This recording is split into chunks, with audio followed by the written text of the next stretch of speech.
Here's the truth about sex toys, about the role by any sex toy you use. So it's a common myth that if you use a sex toy, they will desensitize you. That is incorrect. However, what does happen is your body gets used to orgasming to the sensation of the toy. Even though I do agree, I think that one of the things that we're forgetting is the feelings of shame or inadequacy, based around societal norms that are placed in penetrative sex, are placed on women.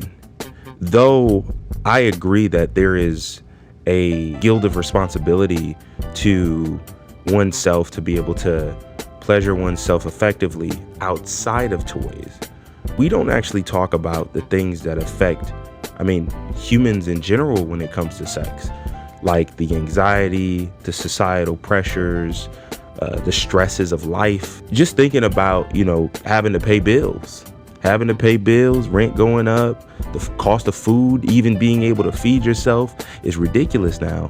Those things are affecting everything.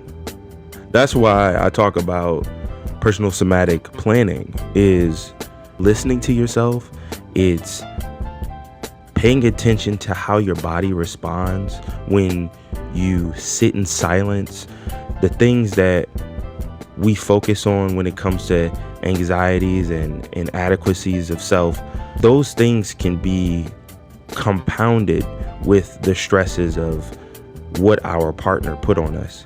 I recommend that you do breath work, breathing through those anxieties by yourself without a toy in present. Yes, you see, I have an assortment, toys, roses, all kinds of things.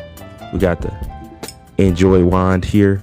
We got other toys here I can't necessarily pick up and show directly to the camera, but when it comes to breathing through those anxieties and identifying pain and identifying where things may feel just a little funny, and then incorporating that with movement, body movement, mind-body connection.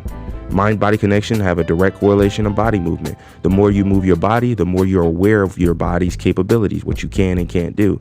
And then you can stretch, there's an assortment of things that you do or you can do to help yourself out when it comes to being dependent on toys.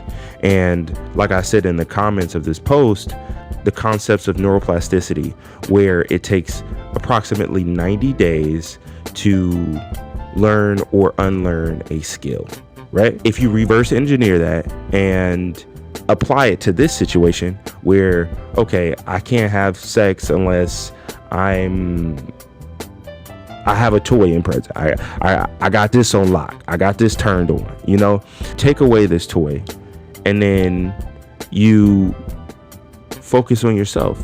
You put that as the centerpiece. So when it comes to being able to communicate and being able to identify what's going on with your body, you have to know you. You got to know you. And the only way you can know you is if you spend time with you.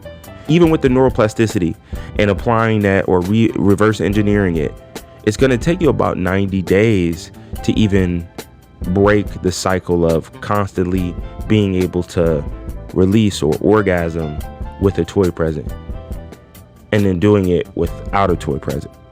When it comes to being able to connect with your body, the most important message to step away with is if you don't spend time with yourself, then how do you expect someone else to spend time with you? How do you expect someone else to pleasure you? It's just that simple. If you want to give someone the best opportunity to pleasure you, then you have to give them a platform to stand on.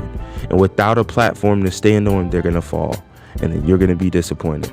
And then you're probably going to leave that person and then try to go to another person and put the burden of responsibility on their shoulders of, you need to pleasure me. And more times than not, I'm not going to tell you how because I don't know how. You guys spend time with yourselves. Ladies, spend time with yourself. Breathe, meditate, sit in silence, focus and listen to your body. Your body will tell you what it needs. Yes, all of these things are great. They're great, especially for guys. I recommend you supplement your sex game with some toys. But the only way these things are going to work effectively and be an actual surplus or an actual supplement is by having a groundwork laid, is by pleasuring yourself, knowing the ins and outs of your body, and the crevices, the hills, the valleys of your orgasms, and being able to translate that to your partners. When you're able to translate that to your partners, then you can step into the realm of using toys. Then you have explosive sex, mind-numbing sex. So that's my tip for today. I appreciate you guys. We tried to do like a different setting, the whole, desk and monitors and, all of that setup. It's good, but I just feel more centered with you guys on this one. You tell me. Let me know in the comments. Let me know what you think about the information that I gave you guys. And of course, be as good to yourself as you are to others. I'll check you next time. All right. This is Taboo Table Talk.